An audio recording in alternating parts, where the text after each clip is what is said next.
tongue is numb, the Keurig's clean. Your dog is dead, it's a Ponzi Scream. Ponzi Scream, Ponzi Scream, because it's just something to do. Let's kiss some babies.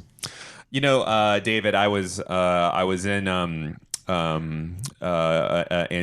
Antigua and Jamaica the other day, and I thought to myself, one whole day in both. Yeah, dude, I spent a day. I jetted down there for a hot second, and you were like, I got to get back to New York where it's 30 degrees. Yeah, just I was for the like, pod. I went down there to take care of some quick business, came back, but before I left, I did have an unfortunate thing happen to me where I did accidentally murder a hotel concierge.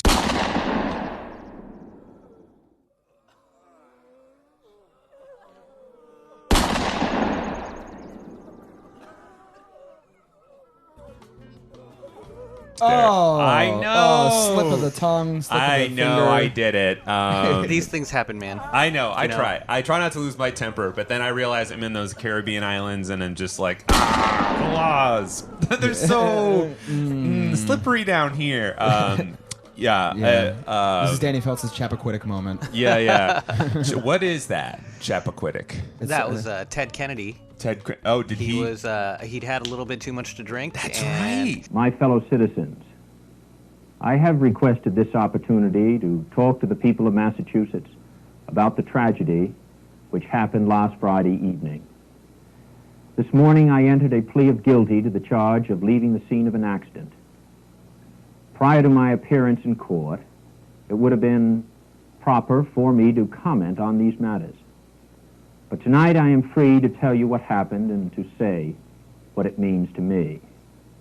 He ran his car into a river, creek, brook, body of water. Yeah. And he was in the car with him was a woman who was not his wife. Yeah. And woman, not my wife. He got out of the car and she didn't. She drowned. She did not get out of the damn car. And before he went to the authorities, I think he went home sopping wet to talk to maybe his dad and a fixer, kind of like in that. It's very much that scene from Godfather 2 where there's the senator and he is sobbing uncontrollably in his boxer shorts on a hotel bed, and the Corleone fixer Tom Hagen walks in. Yeah, and then you see. Then you pan out at the end of the scene and you see the part of a corpse of a prostitute. Oh yeah. And then he's like, "Don't worry, we'll cover this up." And it'll, So this is triggering for Danny when Danny murdered somebody. Yeah. I have to say. So you had a fixer, a Kennedy-like fixer. Yeah, and I mean, Lord knows the United States. We as unit residents of the United States, we have a long, rich history of men driving cars irresponsibly and then killing somebody in the process. I can't think of the only one else that I can think of at the moment is Caitlyn Jenner killing somebody with her car in like 1980. Remember that? Caitlyn Jenner ran over somebody? I don't. And it was like loose manslaughter. Like Sure. Matthew Broderick also killed, veered into oncoming traffic in, I believe, Ireland when he was in the car with Jennifer Grey after they'd finished filming his big film that everyone loves him for. Ferris Bueller's Day Off. That's right. Yeah. And it was a secret that he had been dating Jennifer Grey. Oh, he was dating Jennifer Grey? Yeah. Wow. Oh, See, exactly. weird. Exactly. Oh. And then what was Dirty Dancing came out right after that. And Jennifer Grey was catapulted to stardom in that film. And she couldn't really enjoy, in interviews, she said she didn't really enjoy that moment of shine because she was preoccupied with the injuries she sustained to her back in that car accident. Oh no! And also the murders. Yeah, and also the murders. Oh yeah, and then there was also that like Kevin Spacey. That's what I was going to say. Well, we'll put a little bookmark in that, and then come back to that. That dignitary, that U.S. dignitary's wife, ran over that British boy, that teenager, that 19-year-old. Harry's family have spent weeks wondering how the wife of a US diplomat could claim diplomatic immunity. We can reveal that the driver who hit Harry Dunn is 42-year-old Anne Sakoulas. She's the wife of an American diplomat who was based here. Police believe she was driving on the wrong side of the road when the crash happened. She was driving in Allegedly. driving. No, it's not even alleged at this point. No. She was in the wrong lane of the road and fucking absolutely creamed a fucking British national on British national territory. So Danny, when you murdered this hotel employee, were you driving on the wrong side of the road? This is all. You're right. You gotta. I have to say, I was charged with an alleged crime.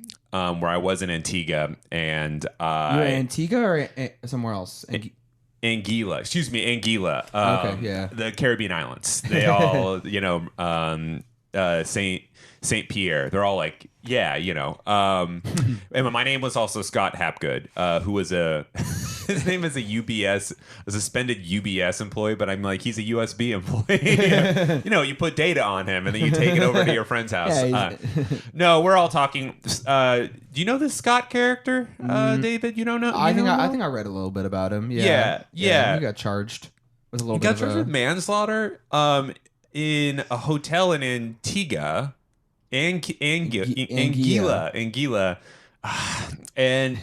But then he flipped the script and he really turned lemons into lemonade, and he sued the hotel where he murdered a man. And why this pertains to us is because he was a registered broker dealer, but he was kind of disgraced, right? He's not actually a registered broker dealer anymore, right?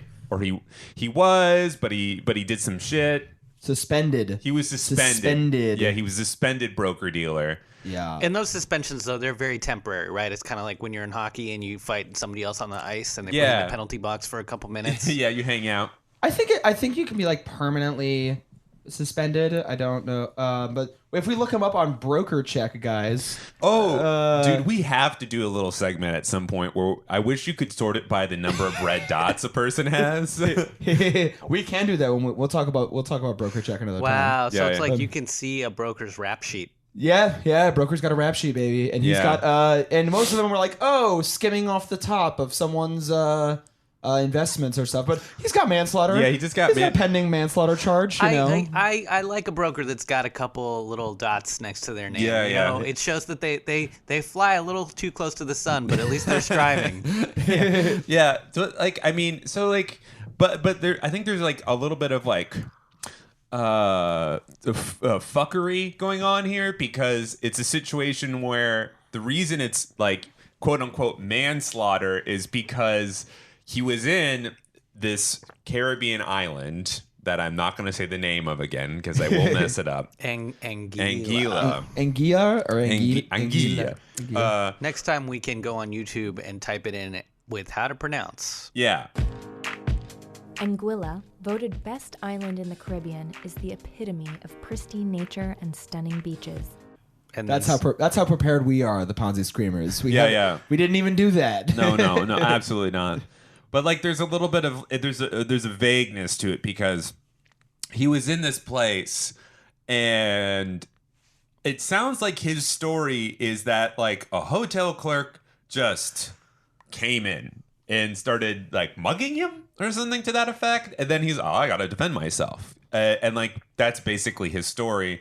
And it's a real Epstein situation where it's there's no tape, but it's his word against mine, and frankly, I'm the alive one here. So, and I'm also the UBS employee here. And I'm also this white overlord character as well. So, how powerful was this broker? I mean, are we looking at someone who's a multimillionaire or a titan of industry who's covering this up, or is he? Well, he has quite a few. He's got according to Broker Check, he's got quite a few licenses in, it looks like, almost every single state in the union. I'm not going to read it all off, but he's also registered in all of these different stock exchanges. He has worked for UBS since 1999.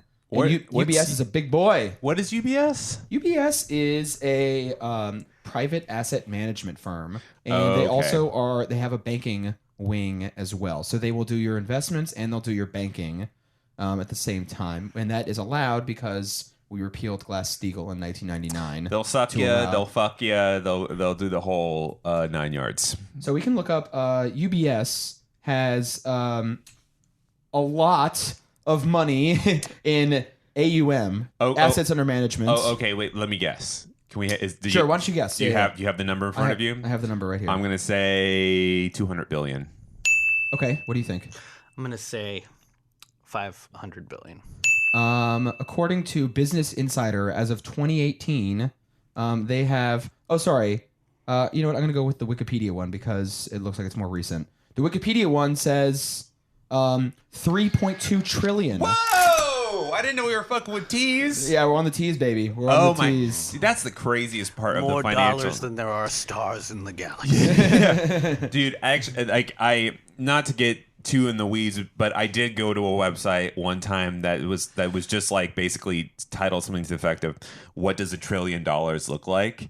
And it's very interesting because you have to measure in $100 bills. So $1 million is like kind of the size of a laptop, like a MacBook that you could easily fit in a briefcase. $1 billion is like 1,000 briefcases. No, not even actually. It's like 6 pallets up to like here, filled with $100 bills. Wow. But $1 trillion is an entire football field filled with those same pallets stacked too high. So you could like that's a football. It's essentially $3.2 trillion is if you like fill the football field like a quarter of the way full with $100 bills. Folks, think about how many snowflakes you've ever seen in your entire life. Yeah. And put those in a little briefcase and let those melt and then let them freeze and then break them up again and then look at those snowflakes and count the number of snowflakes that you get when you shave all that ice and then let that melt again and then do that about 1,000 more times and you will not be close to 1 billion or 1 trillion snowflakes. Yeah. It's really, I mean, it's just too big of a number for our puny minds to handle. You know? Yeah, I mean, assets under management is how much money UBS manages for other people. So they don't own this much money. This is the amount of money that their clients have in total. They babysit the money. They babysit $3.2 trillion. They take the money outside for walks every once in a while. They make sure the money's played with. The money gets treats every once in a while. Yeah. Little salami. Yeah. They'll give the money meat every once in a while as a nice little treat. You know. Wait, tell me about this. Okay, so tell me more about this dude. What happened? So you know, he had this sort of kerfuffle down in the Caribbean, and he came back for like a hearing essentially because they have a legal system in this state essentially, and he came back for that, and then he didn't come back after that. So he left that hearing, and then they're like, well, you have another thing, and then he's like. Then they declared him a fugitive, essentially. Sick. Yeah. So then so cool. Then he filed a suit, for $75,000. And it's weird because that seems I want to guess that this guy is like, I want to say he probably makes like, I don't know, hundreds of thousands of dollars. Is that a fair assumption? I mean, he's at least 6 figures. I mean, if he's been a UBS broker for 20 years, yeah, he very easily could be making $1 million a year plus. Yeah, so it's almost like this, and like he probably has lawyerly connections and everything like that. Yeah, so it's one of those things where it's almost he's just like he's suing them for like, fuck you for not letting me kill this man. Like, why can't I kill this man in peace? Allegedly. So he skipped his trial. He skipped his preliminary hearings for this murder charge. Yeah. And I have to say, the Caribbean is a beautiful, amazing, diverse area of the world. But I have to say, if you are one of the many sort of like island states that exist there, it's not helpful to declare somebody a fugitive of that state because they can literally just go to St. Croix or Bermuda or the Dominican Republic or Haiti or Puerto Rico. Hey, but I hear Anguilla has the best Mai Tais. Yeah, all right? yeah, exactly. Yeah, it's an unfortunate situation. So, are they going to extradite him? What's happening? It seems like it. I mean, Danny, you know the facts, but it seems like it's still pending, right? It seems very pending, but also.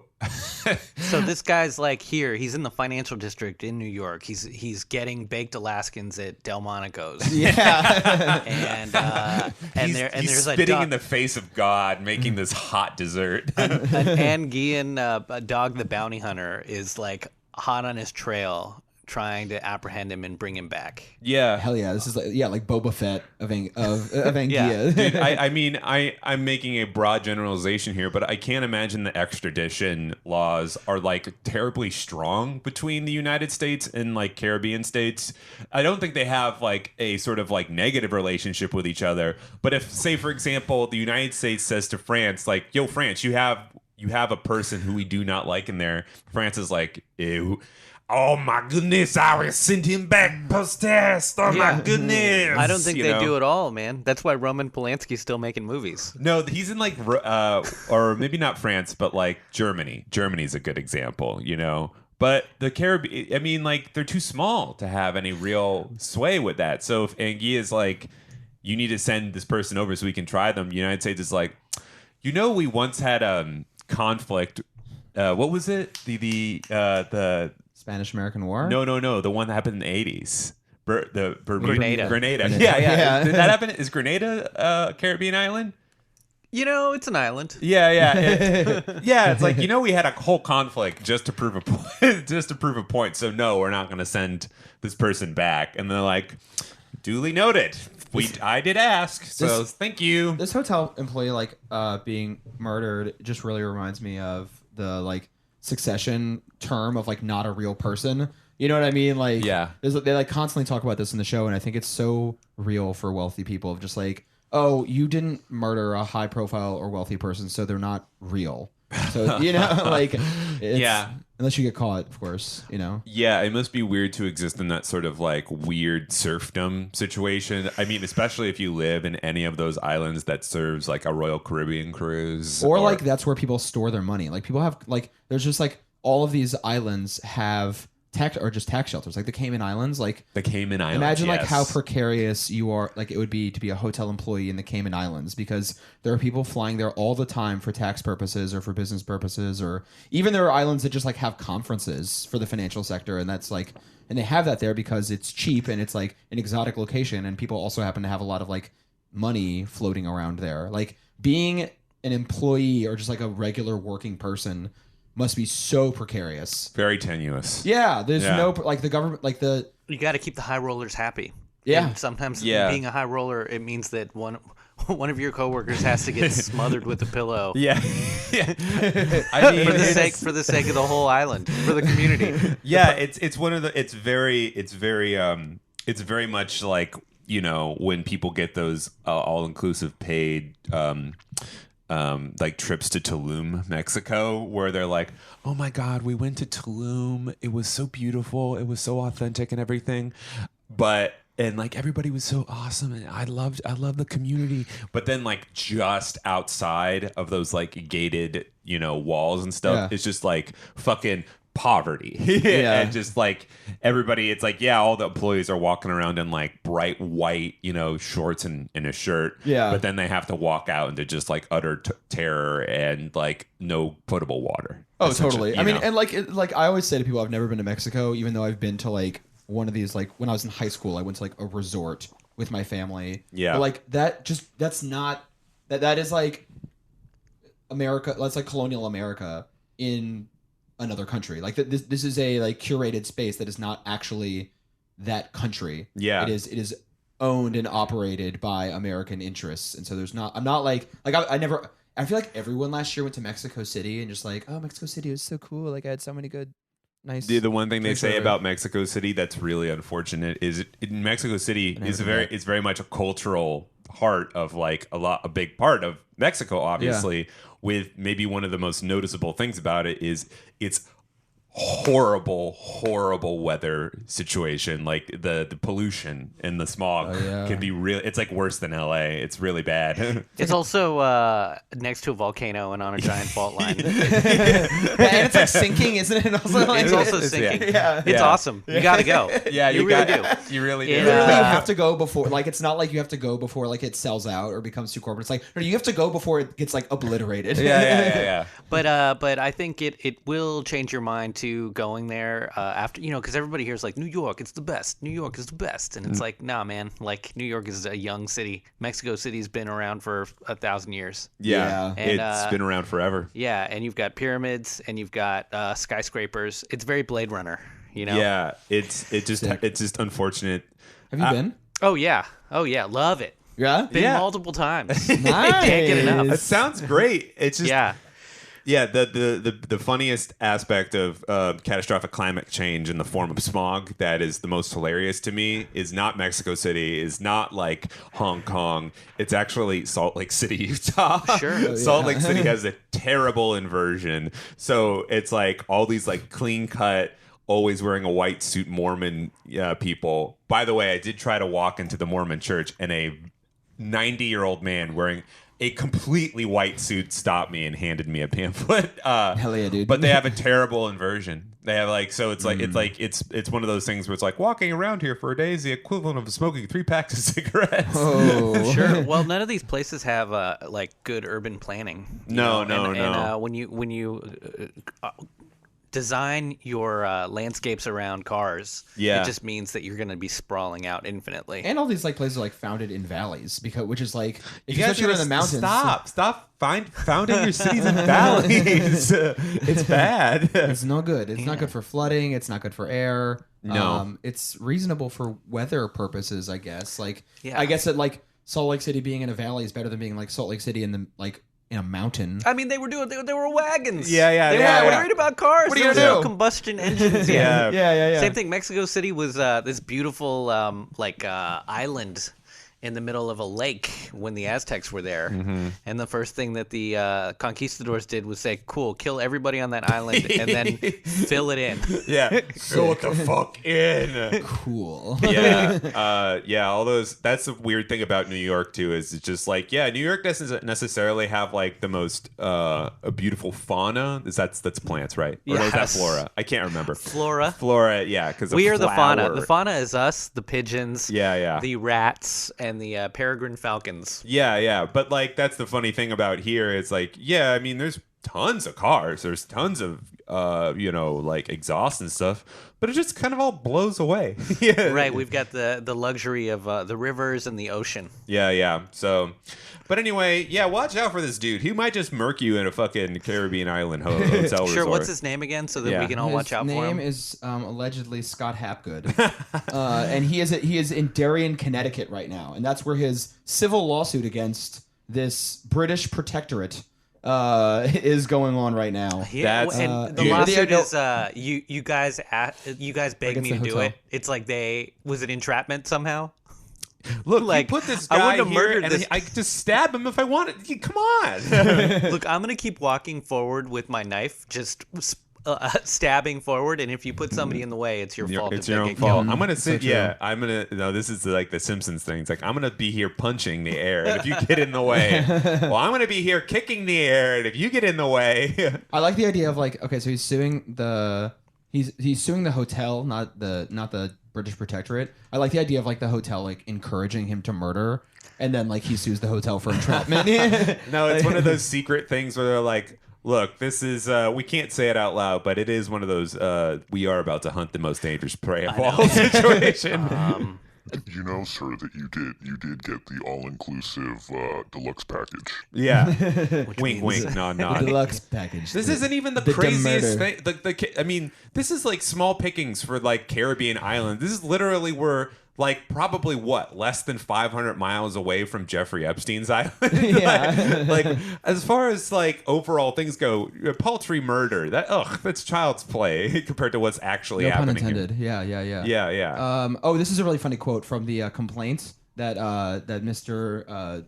Mr. Hapgood put out. According to its marketing, the Auberge way in hospitality means unforgettable experiences in storied destinations. But to plaintiff Scott Hapgood, the Auberge way means something different. I think he did have an unforgettable experience. It is probably What is this guy doing? Is he going to a sandals resort with just an AK? Just blah, blah, blah, blah, blah, blah, blah, blah. He's coming with an AR-15, just like, What?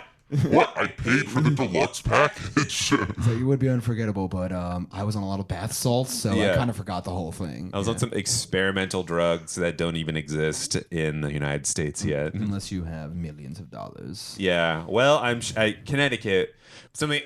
Just watch out from dudes from Connecticut because they're most likely bridge and tunnelers coming in here. Fucking. This is the reason why I don't like bridge and tunnel people. They're murderers. Yeah. Dude, you have too much space around you in fucking Hartford, Steph. You're like, of course you're just gonna murk somebody, you know. Alleged manslaughterers. What's next on the docket? Yeah. All right. Well, we're gonna talk about something else, guys. It's kind of like, look, we all know, we've all heard of these things called the hedge funds, right? We know what these things are. We've all heard these things called private equity, right? I mean, like those things. But what the heck? What the frickin' heck is a private equity fund and a hedge fund? I don't know. It's like that's the thing that I wake up every morning and say to my cat, you know. And they're different from like your 401k. And like, what the heck are they? And the biggest difference, okay, is again like after the New Deal, okay, during the New Deal, the Securities and Exchange Commission and all the Franklin Delano Roosevelt's Mr. President, he created these laws to regulate investments for regular people, right? Yes. Normies, okay? So the normies have special rules for investments, and if you don't make a certain amount of money, you can only invest in normie funds. These are called registered funds. Okay, the fund's got to be registered by the Securities and Exchange Commission. Yeah, it has to have certain requirements for things that it is allowed to invest in and things that it is not allowed to invest in.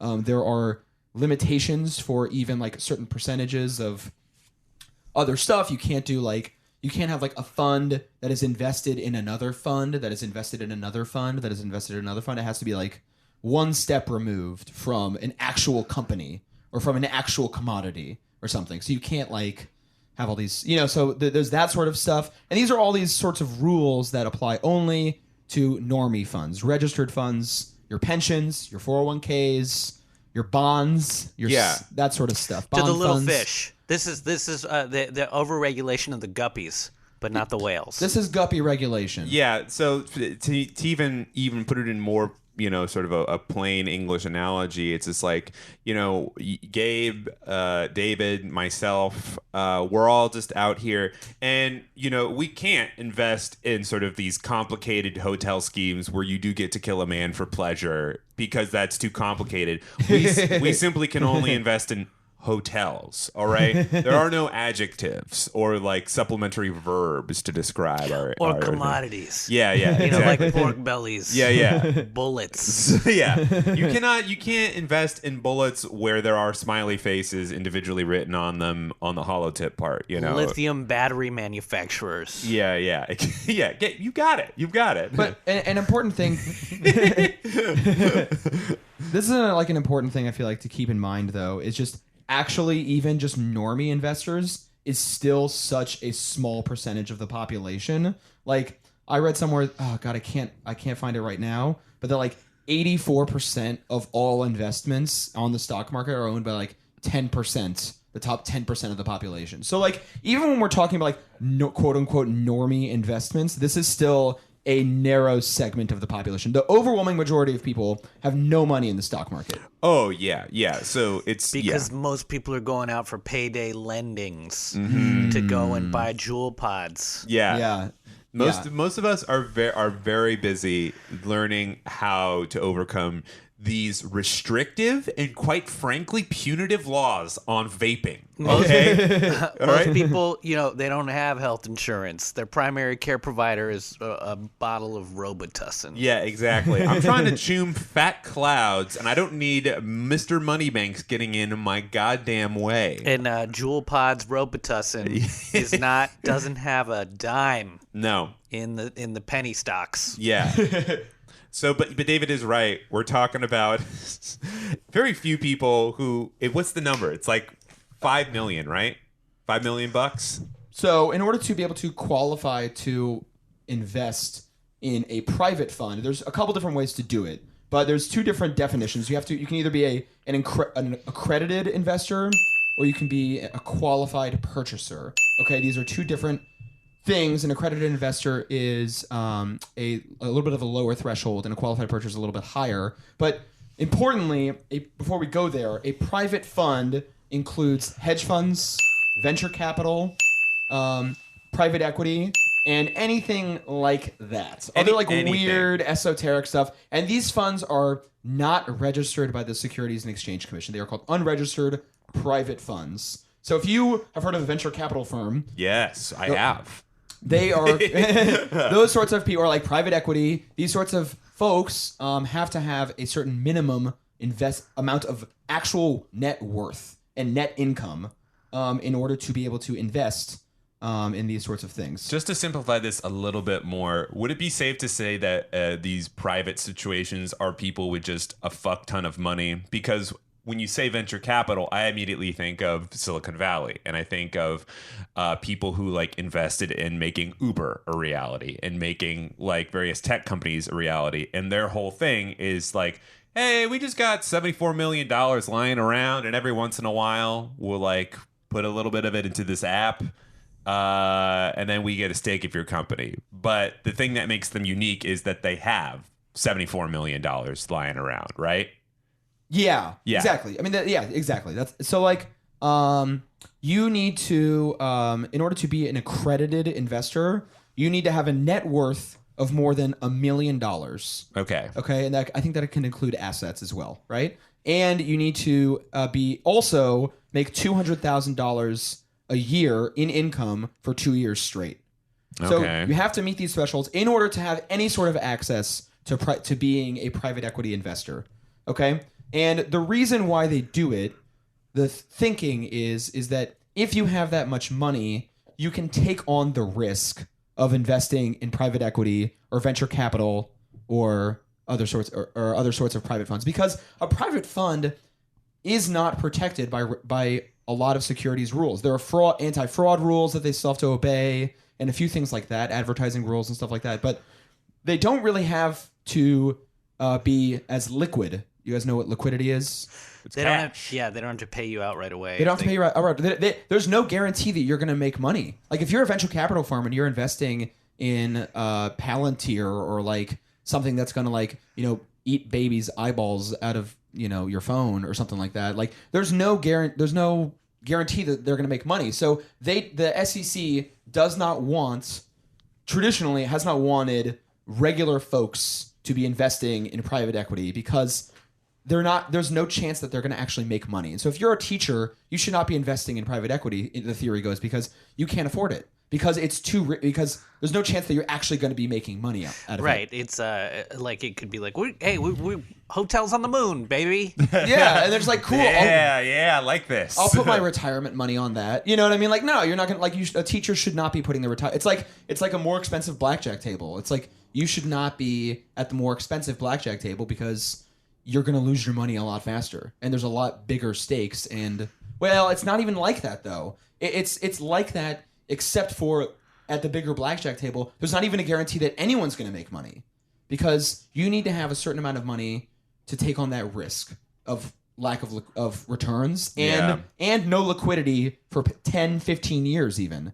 It's even if it does make a lot of money, a teacher or any of us can't afford to wait 10 years before they're going to see any returns at all. Mm-hmm. That sort of stuff you can't wait on. And then finally, the last one is the theory is, and this is what we're going to talk about, is that if you have that much money, it is implying that you are sophisticated enough to understand the risk. Ooh, wearing a top hat. Ooh, all right. Yeah. So this is making the false equivalency that wealth equals intelligence. Precisely. Yeah, it's like it's the reason. Yeah, go on. But I watch Beverly Hillbillies. Yeah, and that show's funny because they're dumb. Because they're fucking losers that happen to be sitting on black gold. Yeah, exactly. So like, actually, this is one thing that people have been talking about, is that the reason why we're talking about this is that according to Maxine Waters, who's the chair of the House Financial Services Committee, in 2000,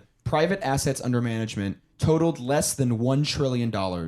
Really? Mm-hmm. Now this is where I'm surprised. Even with that trillion. That figure has since skyrocketed to over $5 trillion today. 5 trillion in 20 years? Mm-hmm. That is a big jump. And recent research has indicated that private markets are growing at more than twice the rate of their public counterparts.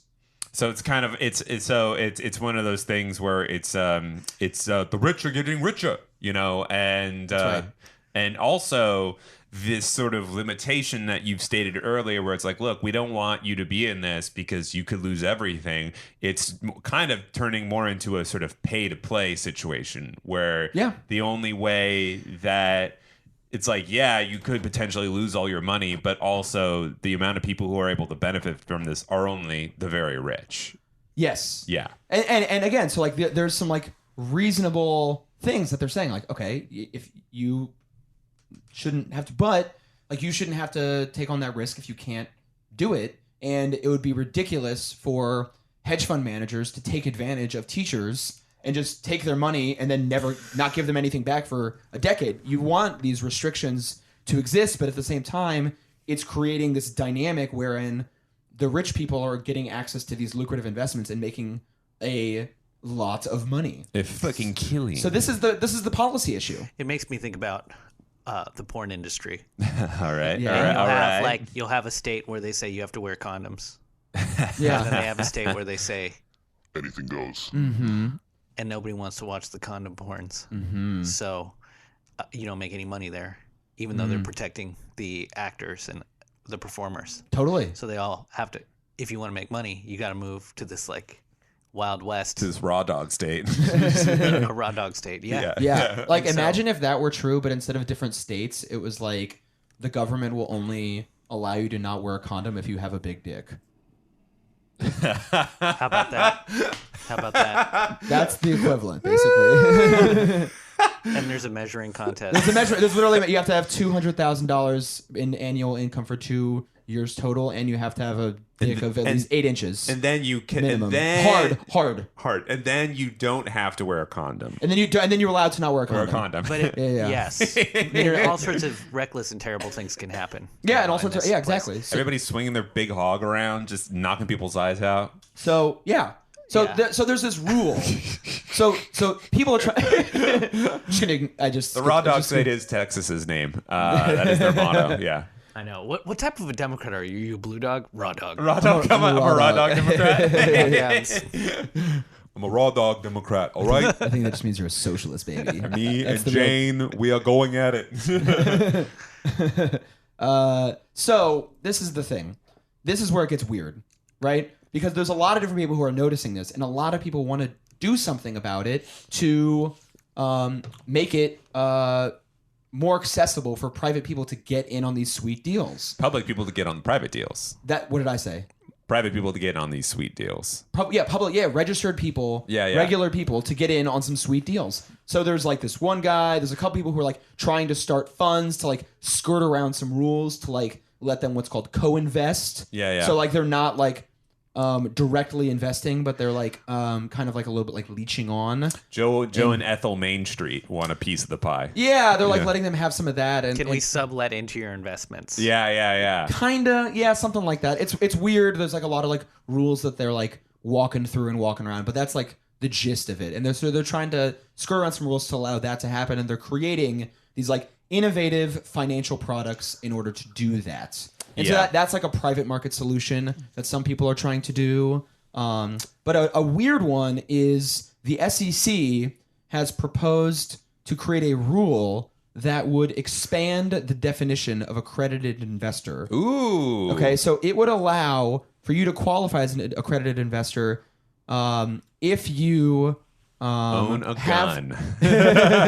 if you have a even if you don't meet the income or wealth thresholds, you are allowed to still be an accredited investor if you have a specific expertise in licensure to do that. So if you have like what's called a Series 7 or Series 65 or Series 92 license, these are like licenses that allow you to be a broker dealer or allow you to be certain like have certain financial expertise in certain ways. I don't know what the specific numbers mean, but if you're allowed to have these, if you have these licenses, that is what they are saying is proof that you have the necessary expertise to take on the risk to be an accredited investor.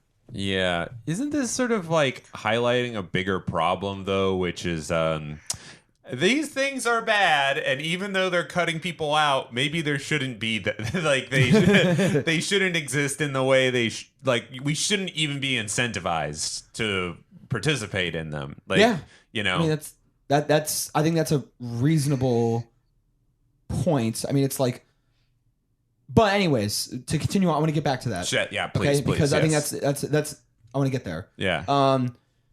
So what it would do, okay, so how this is a quote, okay, from this Commissioner Elad Roisman, who I've seen him speak and is maybe one of the least charismatic speakers I've ever seen in my entire life. Anyways, we're going to talk about money today. Make sure you have So it's Ben Stein from Ferris Bueller's Day Off. He's an SEC commissioner, and he just is a little bit mousier of a voice, and he just seems like really like he's like breathing through sweat whenever he speaks publicly. Yeah, exactly. And just like little, I feel I don't want to disparage this individual because I'm sure he's a very nice young fellow. He's like in his early 40s, and anyway. So no. So he he's young. He's young and gross already. Yeah. So he's a Republican. Okay, he's one. Oh, okay. So the SEC has a rule. This is from the Securities and Exchange Act that you can have no more than 3 people out of 5 of the same political party serving as commissioners of the SEC. Yeah. So you have to have at least 2 commissioners who are of a minority party. It has to be a team of rivals. Yeah, we learned about the team of rivals in baby. a previous episode. Yes. So they require a team of rivals. So Elad Roisman is in the majority, and then there's 2 other Republicans. Okay, for all intents and purposes, they're Republican. And Elad Roisman says this regarding opening up the accredited investor definition. He says, did any prior commission dispositively ascertain that an individual who made $200,000 in income for 2 years or had a net worth of more than $1 million was a savvy enough investor to recognize a good investment from a bad one? Did anyone consider the outcome that only the wealthiest Americans would have access to investments that would have the most upside for growth over time?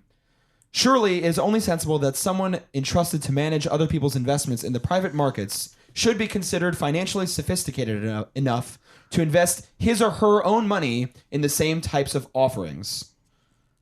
Pretty intense. This guy, it's like he's speaking. It sounds like he's speaking with a bit of conviction about this, but like, again, I really cannot get over the fact that he is talking about that. It's like he's talking about like, you should, instead of being like this, we are the most rich country in the history of the world, that everybody should have health care. But instead of that, he's being like, you should be able to invest in these very specific offerings in the financial world. And we can talk about actually whether private equity is like a social good in the world. And I think that there's a lot of candidates for president or 2, I guess. But especially Elizabeth Warren's plan is like really she views it as a lecherous endeavor. Yeah. And I think that that's like reasonable. But he's saying like we should let retail people invest in vampire funds. You know, yeah. Let them all get a taste. Yeah. Lecherous. Yeah.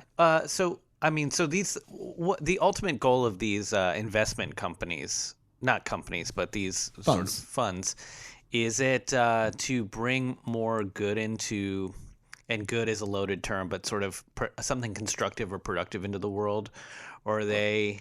Well, are these like corporate raiders? Are these things that are is it a bust out? I mean, look, a private fund can do anything. Yes. Okay, a private fund can Like you can have it invest in public funds. You can have it invest in a private company. You can have it be like venture capital. I think you can argue that venture capital serves a reasonably good purpose under capitalism because they give people money to start businesses and they give you startup money.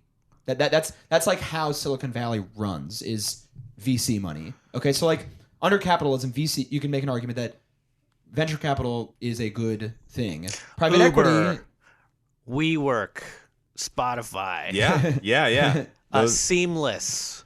These, I presumably mean, drone, private citizen drone attacks coming soon. But I think the thing that is being highlighted more and more as the 21st century continues is that why did I? Yeah, but I think you can make an argument, especially since like 2010, like in the last decade, that like the idea that like, yeah, we're just giving away money to people and we get a little bit off the top with their investment and it's great. We're making innovation. And then as we go on, we do encounter what like kind of like what Gabe just said, specifically like an Adam Newman situation with WeWork, where it's like, I need all this money so I can make what is essentially a workspace cooperative that serves kombucha on tap. But it makes no money. That makes no money. So like this sort of stuff is like, okay, whether it's a social good or not is like, okay, it depends on what the company is. Like I, for example, really like Revel, which is like a Vespa bike share program that is in Brooklyn and Queens. And I apologize for just doing an advertisement for a tech company. Have you heard about this new thing? Yeah, the Revel. The Revel. Anyways, we'll be reaching out to them for advertisements soon. We'll try and get back funds. Do you think you can drive a moped in Brooklyn and Queens and not get run over? Revel. You don't even need to take a test or anything. You can just get on a Revel. But presumably they could have gotten their money from VC, right? Yeah, presumably. You know, in fact, they very likely did. Yeah, exactly. Because you gotta get the startup capital to do that sort of stuff. But then also, so like VC is complicated, but private equity. I think we should talk about another thing, but it is a very different business model. Yeah. And I think that is something that we can talk about in a different episode. But needless to say, they want the commissioners, the 3 Republican commissioners, voted to allow people with specialized licenses to become accredited investors. They threw out little sheriff stars. And they were like, "Put this pin on." Now you're the sheriff of this town. Now you can invest. Yeah, so if you have a Series 7, then that's the proposed rule. It hasn't passed yet, but according to the proposed rule, you can invest in an accredited investment if you are a registered broker dealer, if you have a Series 7 license. According to Hester Peirce, she's a great name, by the way. I was like, you said, she sounds like a street name in the Lower East Side. Hester Peirce. Yeah, she's a drug, actually. She's crocodile. But so she has a pretty good quote, which says, "Our current definition includes investors that spend their days cruising around in a Ferrari that daddy bought them, yet excludes investors whose weeks are spent earning money and weekends are spent figuring out how best to invest it." Stating something like, basically she's saying like, I saw this one thing where like Lord Roisman says he does not qualify to be an accredited investor, and he's the commissioner of the SEC, or he is a commissioner of the SEC, and he cannot invest in private equity. So it's like this man is probably the most sophisticated securities regulator right now, or one of the 5 most powerful securities regulators in the world, and he cannot invest in private equity because he doesn't qualify. So it's like that is like their idea, and both Democrats voted against it. Interesting. Dude, I think it's a fucking, I mean, look, I don't think this is any it's not hidden within the whole structure of this podcast that like we're kind of directly against the idea of the capitalist takes on the financial world. And I think the Democrats in this case accidentally stumbled into the right answer, but it is one of those things where it just seems almost like a pyramid scheme to siphon up working people's money, where it's like it's not enough for you to like fucking steal Adam Newman's money or like well, the opposite of Kendall Jenner because she made a lot of money, but like it's not enough to just like get the super rich's money and take it out of them, but you have to like vacuum it up and be like, no, we should be able to steal from poor people too. This is because I am too sick of trying to go to all these fucking Connecticut golf courses to talk to the great grandson of an oil mogul. Yeah, to get him to give me $1 billion. You know, that's right. And it's also an interesting thing about it is that I've spoken with some people about like trying to start up a fund that allows for retail investors to invest in private equity with these like innovative private market solutions. And one of the things we talk about is like what incentive, even if you allow it, even if like you skirt around the rules and the SEC allows retail people to invest in private equity or private funds, what incentive does the hedge fund or private fund manager have to even allow retail people to invest? Because they have to, all of a sudden, they're getting so much less money. You know what I mean? Because you're just a regular schmo. You're just like an orthodontist in Phoenix. You know what I mean? Yeah. And so they're not even like getting a whole lot of money, and they still have to abide by all these rules. Yeah. All of a sudden, so it's a bellyache, is what it is. Yeah, there's just like doesn't really seem to be that much incentive for a private fund manager to like, even allow for a registered investor to invest in these sorts of funds, even if the SEC allows it. There's no financial incentive. Yeah, I mean, just think about a world where like to these people, $1 million is pocket change, essentially. That's right. Like it's normal. So imagine their like their facial expression when you're just like, all right, I've saved up a lot of money and I would now like to invest my $20,000. Yeah, and they're like, and on top of the $20,000, you also have to abide by like a fiduciary responsibility, and you have to abide by like all these specific rules because I am a retail investor. Yeah, and like. They're like, go fuck yourself. You know what I mean? But like the one thing that they might do is they might like allow for like a pension fund or a 401k, which has a big pot, a big pool of retail investors. Allow them to invest in private stuff. Yeah, you know what I mean? Allow that fund to invest in a private fund. And so what would you call that? You if you were going to pitch that to people, you'd say, all right, this is your stable fund, and this is the reckless fund. So there's an informal rule at the SEC right now that only allows retail investment funds to invest up to 15%. And this is an unwritten rule. It's like off the books, but people talk about it all the time. That if you have a mutual fund and you want to use that mutual fund to invest in private funds, you can only invest up to 15% of your mutual fund in this private fund because there's liquidity issues and there's issues with risk and all that sort of stuff. So they can do it, but they have to abide by that 15% rule. And then there's still other issues that the private fund has to deal with on the other side. They have all these obligations to the retail fund as a result. So the whole thing isn't even that good of an incentive for these billionaires, to do it. So it's like, why are we allowing it to happen? Like in theory, what's strange to me is that this Republican Hester Peirce is kind of making like an interesting populist argument that's like, just because you drive around in a Ferrari doesn't make you smart. Yeah, you should be able to set yourself on fire. God damn it! But that's a great comparison because it's like that is like the kind of like libertarian. I don't want the government telling me what I can do with my microwave. Yeah. You know what I mean? Like I need to be able to self-emulate. All right. There is a little bit of that sort of like logic in there. I'm listening right now to this podcast called The Dream, and in it they talk about the supplement industry. And so, like, if you go to a doctor and you get real drugs, prescription drugs, they've all gone through FDA approval, and regardless of how, that system is fraught with corruption as well, the supplements and things that are marketed as vitamins have no regulation at all. So you don't know what type of poison you're putting in your body.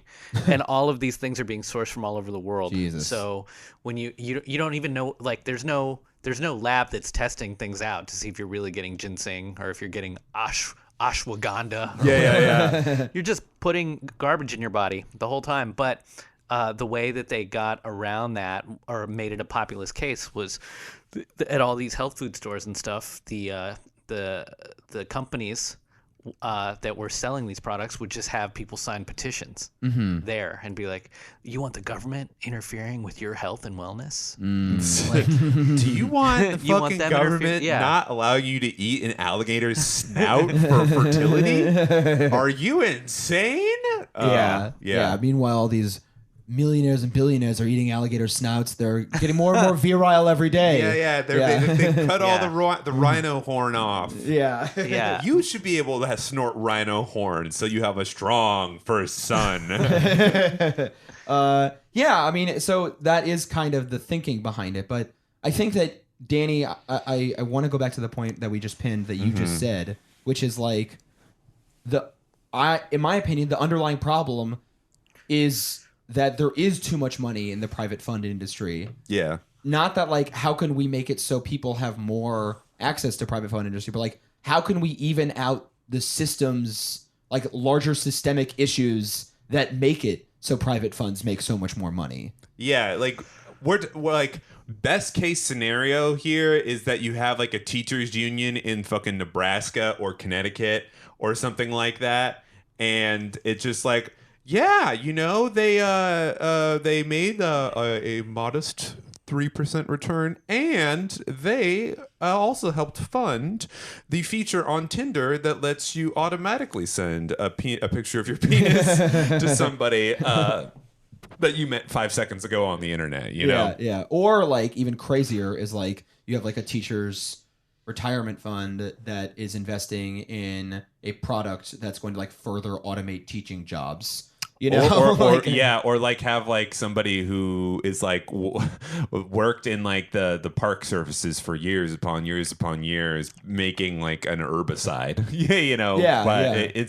It's just like funding your own doom in a weird. I mean, these are all hypotheticals that I'm making up, but they're not crazy to think about, especially when like weapons industries are things that like fucking investors and like I'm sure private funds are like, yeah, we want to invest in weapons. KKR is a great example, and that's where David Petraeus works. Yeah, you know, we talked about that in the last episode. Exactly. You know, I mean, it is ultimately like I think that we need to be thinking about like what is the root cause of income inequality.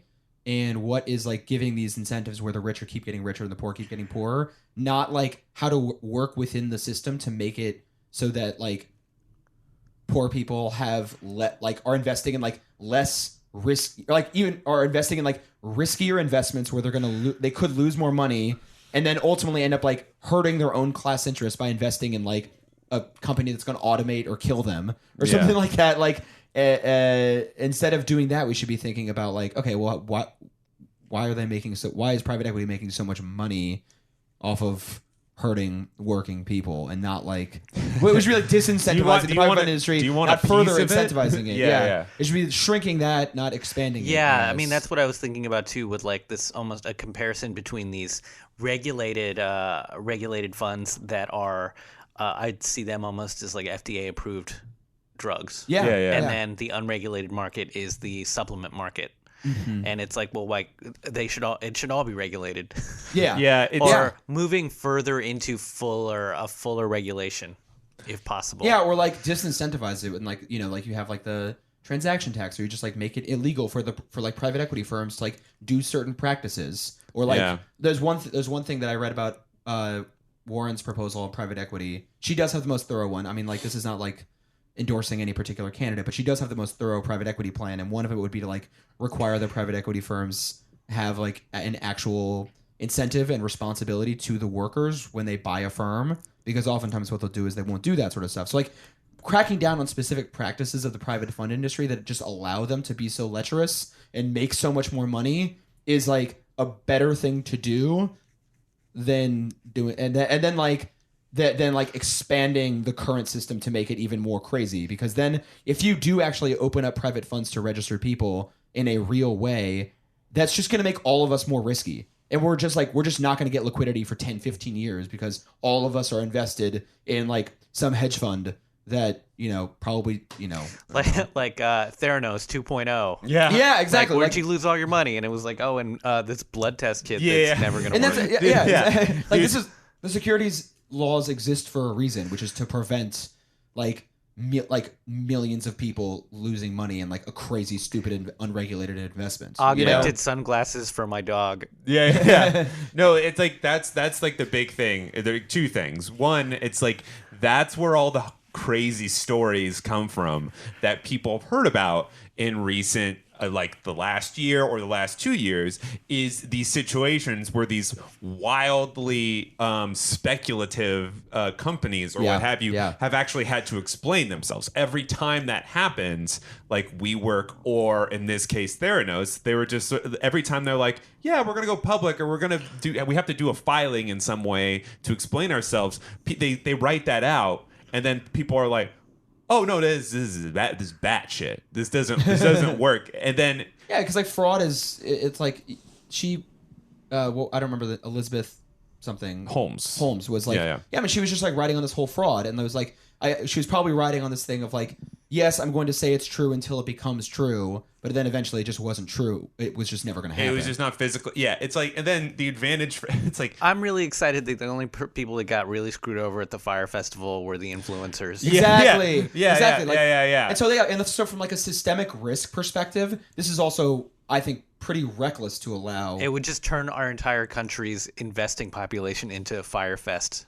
Like that's funny because those people, those fucking loser influencers, they were the only ones who were like, yeah, I have the next 3 days off and I have, thousands of dollars. I mean, like, so I'm going to invest in this.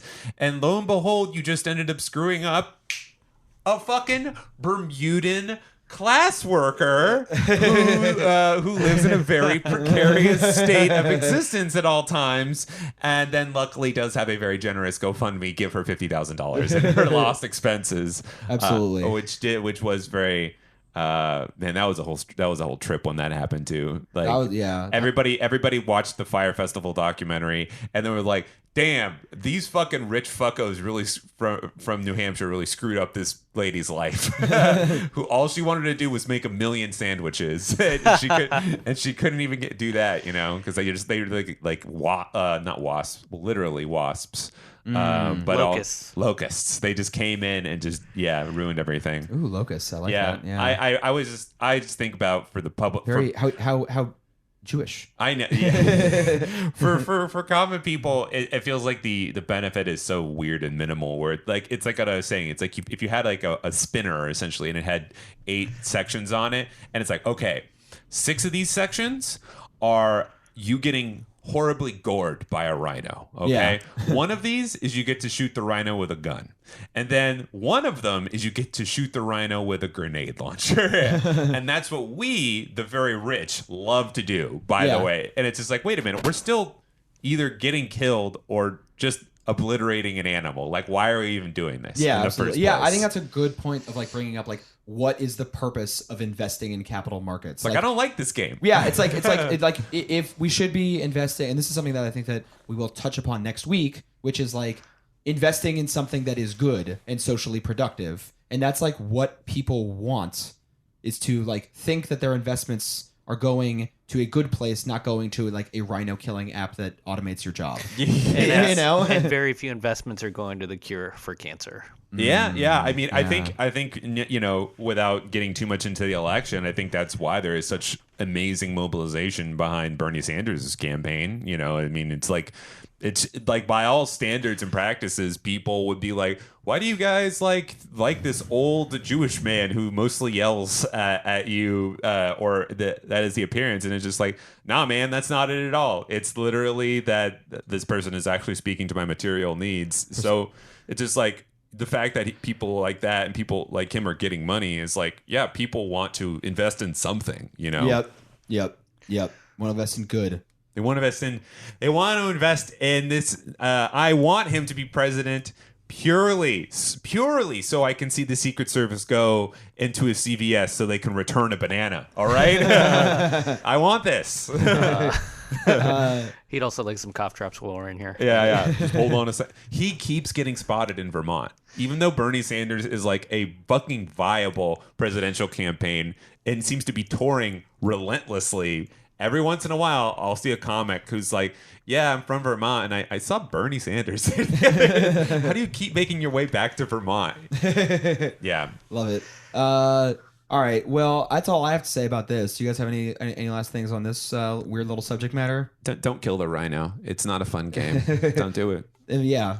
Yeah, it's not a fun game. All right. Well, this is Ponzi Scream. Yeah. Yo soy David Bradley Eisenberg. Oh my, that's the most, just the whitest. What are you, Yo Michael, soy? What a Michael Bloomberg over here? Like, yeah. Me, I'm next. Yo soy Danny Feltz. You can follow me at DANNYFELTS. Yo, it's your T.O., Gabe Pacheco. You can find me at GabePacheco.com. Yeah. Thanks, Much love, everybody. everybody. We love you. Bye-bye. Get out.